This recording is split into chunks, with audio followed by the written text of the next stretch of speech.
კითხვები ბუქსირებისა და შუქურახმოვანი სიგნალიზაციის გამოყენების წესების შესახებ. სულ 24 კითხვას მოიცავს.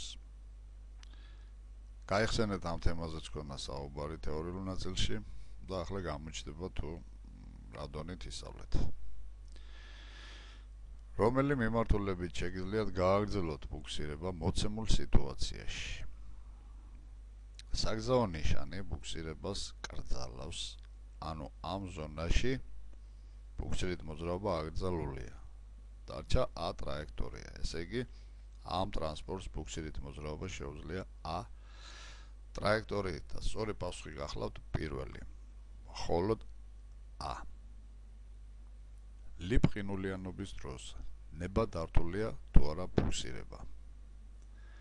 აღნიშნული გვაქვს, რომ ლიპყინულიანობის დროს ბუქსირება ნება დართულია მხოლოდ და მხოლოდ ხისტი გადამულობით და სწორი პასუხი გახლავთ მესამე.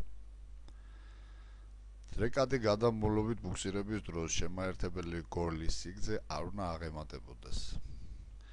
რა თქმა უნდა გახსოვთ ალბათ, ეს არის არ უნდა აღემატებოდეს 6 მეტრს და აქვე გეტყვით არ უნდა იყოს 4 მეტრზე ნაკლები.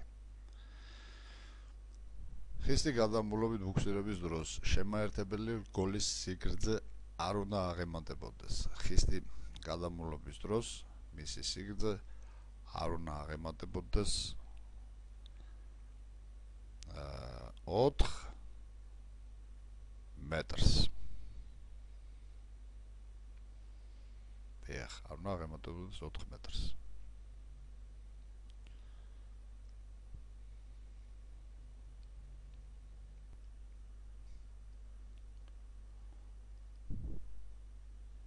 ნება დართულია თუ არა ერთდროულად ორი ან მეტი სატრანსპორტო საშუალების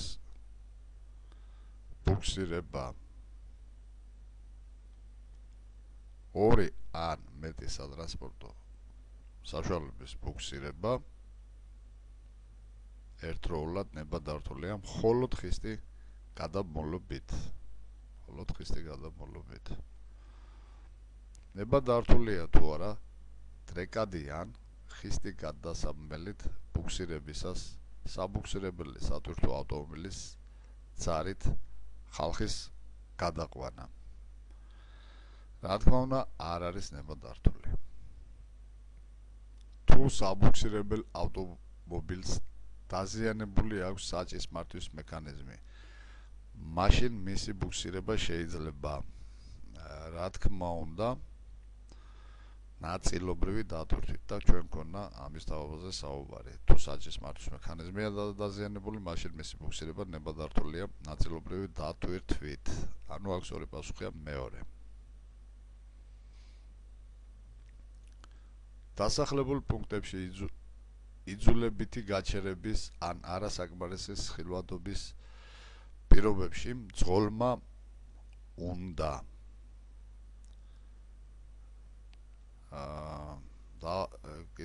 დაუსახლებელ პუნქტებში იძულებითი გაჩერების ან არასაკმარისი ხილვადობისას პირობებში მძღოლმა უნდა ჩართოს ავარიული სიგნალიზაცია და დააყენოს სატრანსპორტო საშუალების უკან მოციმციმე წითელი ფარანი არანაკლებ 30 მეტრისაა. სწორი პასუხი გახლავთ პირველი.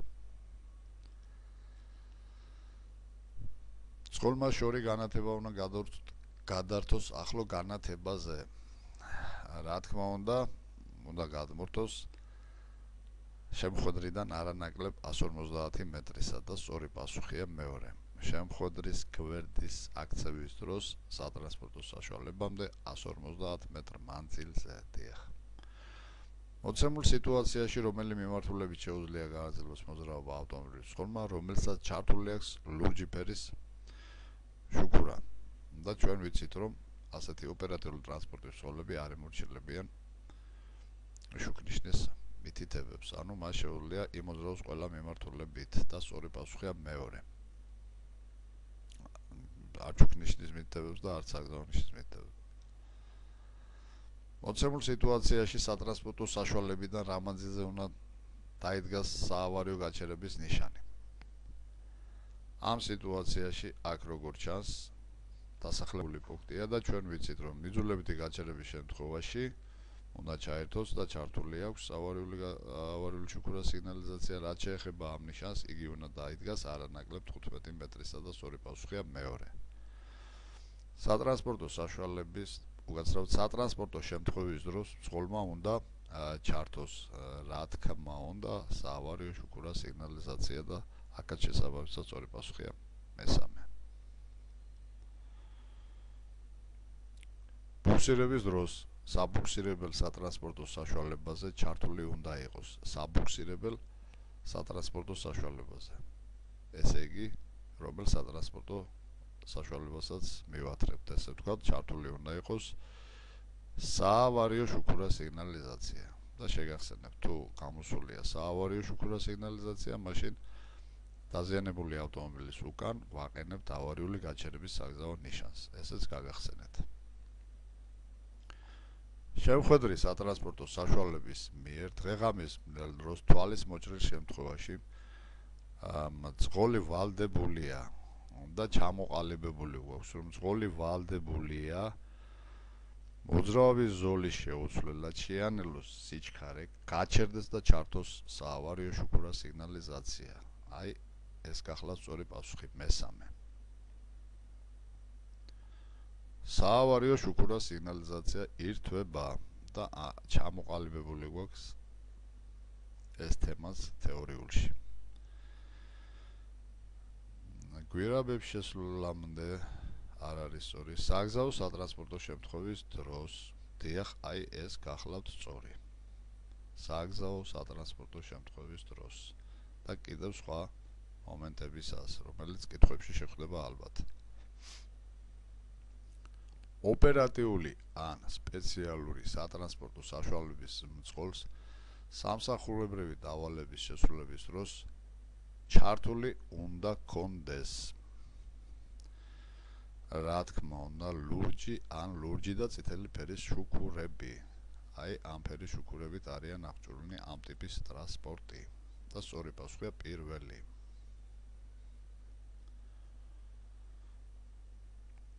საავარიო შუქურა სიგნალიზაცია ირთვება. გაჯვარენის გავლისას არა, გასწრების დროს არა, იძულებითი გაჩერების დროს იმ ადგილას, სადაც აკრძალულია გაჩერება და აქაც მინდა ხაზი გავსდიახ, იქ განმარტებაში გვიწერია, რომ ეს მოთხოვნა აუცილებელია შესრულდეს იქ, სადაც აკრძალულია გაჩერება და იქ გაგვიჩერდება იძულებით სატრანსპორტო საშუალება. სადაც გაჩერება აკრძალული არ არის, იქ ასეთი შუქურა სიგნალიზაციის გამოყენება სავალდებულო არ არის. სატრანსპორტო საშუალების მძღოლს, რომელიც გზაზე ასრულებს საამშენებლო ან სარემონტო სამუშაოებს, ჩართული უნდა კონდეს. ასეთი ტიპის ტრანსპორტი აღჭურვილნი არიან ყვითელი ან ნარინჯისფერი შუქურათი და შესაბამისად უნდა კონდეს ჩართული ეს შუქურები და სწორი პასუხია ამ კითხვაზე მეორე. ნარინჯისფერი ან ყვითელი ფერის შუქურა. დასახლებულ პუნქტებში ხმოვანი სიგნალის მიცემა შეგიძლიათ, ესე იგი შეგიძლიათ გამოიყენოთ. როცა ვიხილავდით ჩვენ ამ გძალავ ნიშნებს, იქ ამ ნიშანზე ქონდა საუბარი და მითებული ქონდა, რომ მისი გამოყენება შეიძლება ავარიული სიტუაციის თავიდანაცილების მიზნით და დაუსახლებელ პუნქტებში გასწრებისა და მოსახვევში შესვლის დროს.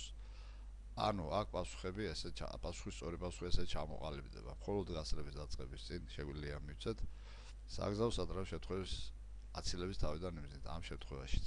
ანუ აქ სწორი პასუხია მესამე გახლავთ სწორი პასუხი. უკაცრავად დასახლებულ პუნქტებში ხმოვანი სიგნალის მიცემა შეგიძლიათ, ესე იგი ხმოვანი სიგნალის გამოყენება შეგვიძლიათ. დასახლებულ პუნქტებში ხმოვანი სიგნალის მიცემა შეგვიძლია მხოლოდ საგზაო სატრანსპორტო შემთხვევის თავიდან აცილების მიზნით. და აქვე გავაგრძელებთ, რომ მე აქ დაუსახლებელი წავიკითხე, დაუსახლებელ პუნქტებში კი შეგვიძლია ხმოვანი სიგნალი გამოვიყენოთ გასწრებისა და მოსახვევში შესვლის დროს. დღეღამის ნათელ დროს რომელი გარე სანათი ხელსაწყობი უნდა იყოს ჩართული იმ სატრანსპორტო საშუალებაზე, რომელსაც გადააქვს მსხვილგაბარიტიანი და მძიმე წონიანი ტვირთი.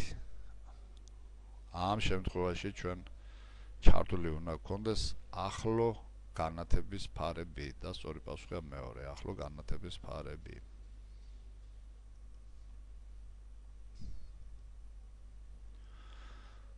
დღეღამის ნათელ დროს რომელი გარე სანათი ხელსაწყობი უნდა იყოს ჩართული იმ სატრანსპორტო საშუალებებზე, რომლებიც მოძრაობენ ორგანიზებულ კოლონაში. და რა თქმა უნდა, აქაც უნდა ჩართული იყოს ახლო განათების ფარები და სწორი პასუხია მესამე, ახლო განათების ფარები. დასახლებულ პუნქტებში ფარ პროჟექტორები და ფარ მაძიებლი სარგებლობის უფლება აქვთ იმ ტრანსპორტის ღოლებს, რომლებიც ასრულებენ სამსახურებრივ მოვალეობას. ამ თემაზეც გვაქვს საუბარი და ამ სავარაუდო პასუხებიდან სწორი პასუხია პირველი. მხოლოდ ოპერატიული და სპეციალური სამსახურების სატრანსპორტო საშუალებას ღოლებს დავალების შესრულებისას, ანუ სამსახურებრივი მოვალეობის შესრულებისას და სწორი პასუხი გახლავთ პირველი. დაუსახლებელ პუნქტებში ხმოვანი სიგნალი შეგიძლიათ გამოიყენოთ. აი აქ არის ის, რომელიც შემიშალეს. დაუსახლებელ პუნქტებში შეგვიძლია გამოიყენოთ გასწრების დაწყების წინ, საგზაო სატრანსპორტო შემთხვევაში თავიდან ნაწილების მიზნით, რა თქმა უნდა, ორივე შემთხვევაში და სწორი პასუხია აქ მესამე, ორივე შემთხვევაში. კიდე გავიმეორებ, ასევე შეგიძლიათ ხმოვანი სიგნალის გამოყენება მოსახვევში შესulis დროსაც დაუსახლებელ პუნქტებში. ვალდებული ხარ თუ არა ჩართოთ მოხვევის მაჩვენებელი მოცემულ სიტუაციაში. კიდე ვიმეორებ, ნებისმიერ მანევრის დაწყების წინ მძღოლი ვალდებულია ჩართოს შესაბამისი მოხვევის მაჩვენებელი და ამ წესიდან გამომდინარე, რა თქმა უნდა, სწორი პასუხია დიახ, ვალდებული ხართ რომ ჩართოთ შესაბამისი მოხვევის შუქურა მაჩვენებელი.